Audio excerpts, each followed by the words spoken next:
Assunto da rodada e assunto de hoje é supply chain.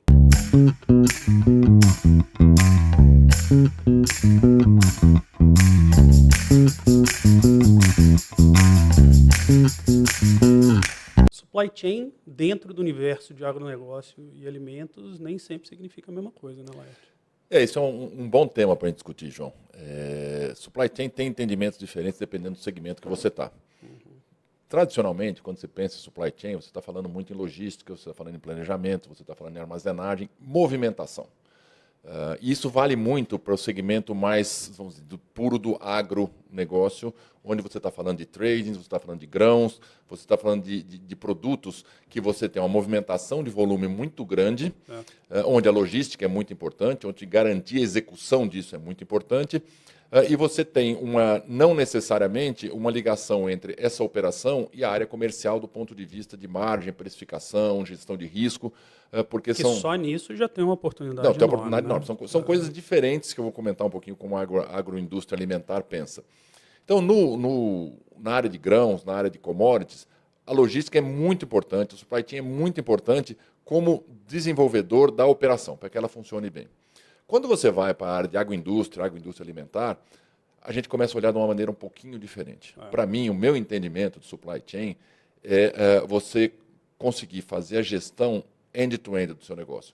Desde da originação e gestão de risco da sua matéria-prima, até a entrega do seu produto final e como é que você garante que essa operação seja eficiente e que ela consiga capturar a margem. Então tem que lembrar que por que é diferente? Porque no caso dos grãos, o preço está dado pelo mercado. Você não tem muita margem para fazer gestão de preço final do produto. Você tem margem na área de trading e você tem margem na área possibilidade na área de originação. Então, a execução logística faz uma diferença O mundo enorme. do agronegócio ele é price taker total, Exatamente. né? O preço está dado, você tem que existir O naquele preço do meio. produto final, mas você saber contratar a logística correta, o modal correto, a armazenagem correta, isso é fundamental. Mas é muito mais, vamos dizer, uma questão de execução. Quando você vai na agroindústria alimentar, a precificação, ela não necessariamente está linkada, ou pelo menos normalmente, ou na maioria das vezes, não está diretamente linkada, como deveria, ao preço da matéria-prima que você está comprando. Os produtos, principalmente ingredientes alimentares, aí nós estamos falando de amidos, estamos falando de adoçantes, de cacau e chocolate, óleos e gorduras, qualquer tipo de produto de ingrediente alimentar que vá para a indústria de bebidas ou alimentos, ele tem uma composição muito grande do custo dele, é a matéria-prima. Então você precisa ter um cuidado muito grande em entender a gestão do custo da sua matéria-prima para saber capturar isso lá na frente, capturar o valor lá na frente. Então tem uma questão que eu divido aí o supply chain em duas áreas quando a gente está falando de indústria agroalimentar. Um é estratégico. Como é que eu faço a gestão do meu processo para garantir que o que eu faço no momento que eu faço a minha compra, eu consigo casar isso com a minha precificação e saber meus custos todos como funcionam. Então, ter uma gestão da cadeia como um todo e que ela consiga capturar o valor lá na ponta. E tem uma outra vertente que é a execução. Quer dizer, como é que eu garanto que eu vou operar essa cadeia de maneira extremamente eficiente para que ela consiga capturar o valor que ela tem lá na ponta. Por que isso? Como eu falei, grande parte do valor do custo está na matéria-prima. Então, a margem que você tem, ela vai estar entre a sua operação de trading e de compra de matéria-prima frente ao seu preço de vendas, isso é super importante, mas a sua eficiência tem que ser muito grande, a sua eficiência operacional tem que ser muito grande. Aí o supply chain tem um papel tanto de execução quanto de planejamento. Quer dizer, o supply chain tem uma área especializada de planejar a sua operação como um todo.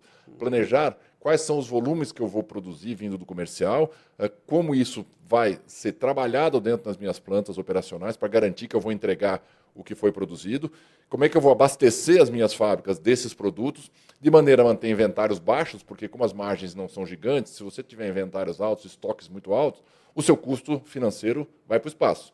Então, tem uma parte de execução do supply chain que é fundamental. Para mim, ele é o coração da operação, de como a operação tem que funcionar. Claro que a fábrica tem que funcionar imensamente bem, a fábrica é um elemento muito importante, mas dentro dessa cadeia, o supply chain e planejamento fazem um papel muito diferenciado, é fundamental. Eu acho que a indústria de alimentos ela tem até uma complexidade adicional, sabe? Porque essa exposição que existe à commodity para ela faz com que mesmo que seja uma indústria de alimentos não verticalizada e ela não está diretamente pilotando aquela cadeia de suprimentos agrícola, né, o ambiente da commodity em si, ela tem que ter muito domínio do que se passa ali. Né? Muito da qualidade dela, da garantia de abastecimento, da responsabilidade reputacional daquela empresa, passa por ela ter conhecimento e visibilidade do que está acontecendo ali. Agora, no ambiente agrícola, a eficiência da cadeia de suprimento ali é absolutamente a licença e o direito de existir. Absolutamente. Se você não é eficiente a um nível que te deixa existir no agronegócio, nem adianta você estar naquele jogo. Agora, na indústria de alimentos, eu acho que a eficiência de cadeia de suprimento, de supply chain, é o que te permite se diferenciar. É o diferencial, não tem dúvida. É a sua distribuição, é a sua otimização e eficiência tributária, é a forma que você serve o seu cliente, é a velocidade com que você reage ao seu pedido, a necessidade de inventário que você tem ou a carga que você coloca no seu ambiente industrial próprio, terceiro.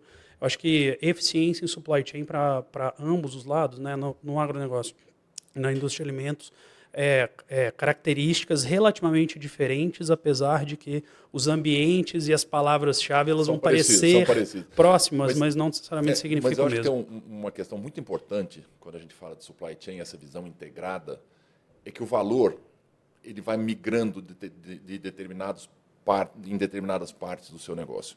Muitas vezes a cadeia ela é muito volátil e o valor modifica. Muitas vezes você tem uma pressão de demanda na matéria-prima que faz o preço da matéria-prima subir e o valor acaba migrando para o começo da cadeia. Isso. Muitas vezes você tem uma pressão de demanda do seu cliente onde o mercado está aquecido e aí você vai para o comercial a margem que você está fazendo.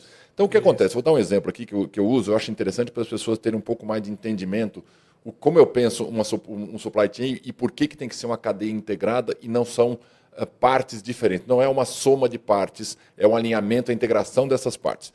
Vou te perguntar o seguinte, João, vamos sair do universo de agronegócio. Se você fosse uma empresa de mineração, qual é o elemento-chave que você precisa ter numa empresa de mineração que você não consegue operar sem ter um elemento-chave para ser competitivo numa empresa de mineração? Acesso à matéria-prima. Se você estiver fora, você pode ter a melhor fábrica do mundo, você pode ter a maior eficiência do mundo. Se você não consegue ter seu minério disponível, você não vai conseguir ser competitivo. Garantia de abastecimento. Garantia de abastecimento é fundamental. Eventualmente, você não tem a melhor condição fabril, a melhor condição de armazenagem, mas você tem a fonte da matéria-prima. Sim. Outra etapa que você tem dentro dessa cadeia é a sua operação. Toda a indústria ela precisa ter uma operação. Eu vou dar outro exemplo. Imagine que você seja um motorista de Uber. Qual o principal ativo que permite que você opere? Você precisa de um elemento mínimo para você operar, que garante que você opera.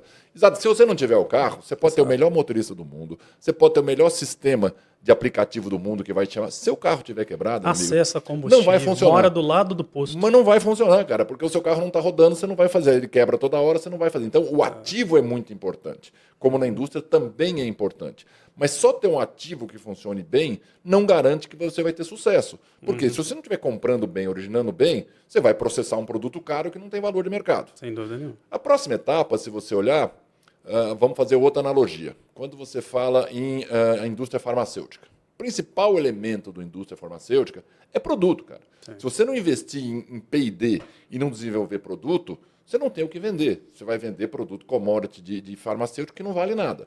Quando você olha as empresas farmacêuticas que têm valores, quando você olha o valor de bolsa, que chega a mexer no PIB de um país, se você olhar esses remédios para emagrecimento, eles chegam a mexer no PIB de um país. Exato. O que é? É produto. Ele desenvolveu um produto que funciona.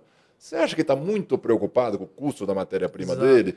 Com a eficiência da fábrica dele? Se a fábrica roda 30% ou 80%, eu imagino que não seja o principal elemento. É R&D e produto. Claro, não é. No nosso caso, o produto é super importante, mas eu preciso ter um produto confiável, com qualidade, mas é difícil você diferenciar. No final das contas, cara, um amido nativo é muito parecido com outro amido nativo de outra planta e de outra planta.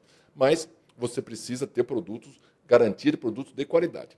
E a última etapa disso é quanto vale o meu produto lá na frente? Como é que eu capturo o valor perante o consumidor final? Se você fosse uma empresa de perfume, por exemplo, O que você mais tem que fazer para diferenciar? Você não vai me dizer que perfume as pessoas conseguem diferenciar um do outro facilmente. Você chega lá na loja, no free shop, te apresenta um, te apresenta outro, te apresenta outro, e você não sabe exatamente o que faz a diferença no perfume. Não tenho a menor ideia. É marketing, cara. Você tem que ter um marketing, por isso que estão as grandes estrelas de televisão, as grandes estrelas de cinema, tudo isso no marketing. Por quê? Porque o resto, e não é à toa que uma das maiores fortunas do mundo Tá ali, né? está numa É empresa de que marketing, dominam basicamente, isso, claro. que faz o quê? Faz roupa de luxo, faz perfume, faz produtos de luxo. O resto, quanto custa a matéria-prima de uma bolsa de determinada marca que é vendida a 50 mil reais? Não Exato. deve custar 200 reais. Mas quanto custa de marketing? E no nosso caso é diferente, cara. No nosso caso é a soma disso tudo, é o alinhamento disso tudo. O que vai determinar o valor do nosso negócio é o elo mais fraco dessa cadeia. Então, para mim, quando você fala em supply chain, a gestão de supply chain é você fazer a gestão desses riscos. Não adianta eu ser excelente em uma parte do risco, eu preciso ser bom em todas. E, eventualmente, excelente em uma parte ou outra. Se diferenciar Se diferenciar de uma forma ou estrategicamente de outra. de alguma Por maneira. isso que eu acho que você ter pessoas que tenham a capacidade de fazer esse entendimento, ou ter suporte de pessoas que possam te ajudar a fazer esse entendimento, é fundamental. Você precisa ter em cada uma dessas etapas excelência, mas você precisa ter um entendimento da cadeia como um todo. Por isso, isso que eu chamo de supply chain na indústria agroalimentar. Acho que vai até mais, sabe, Laerte? No final do dia, a gente pega grandes investimentos que estão acontecendo, às vezes grandes aquisições, fusões e tudo mais, ou parcerias, simplesmente contratos de abastecimento, que volta e meia na nossa carreira a gente também teve essa discussão, que era o que é importante garantir neste negócio. Então, novamente, né, às vezes a gente tem empresas que a gente está engajado aqui na Jotapacta, que estão passando por momentos de expansão, elas estão com um ativo muitas vezes subutilizado, preocupados em encher aquela planta e tudo mais, e se perguntam para a gente, né, por que eu não estou conseguindo tracionar aquele investimento, por que eu não estou conseguindo tracionar aquele crescimento.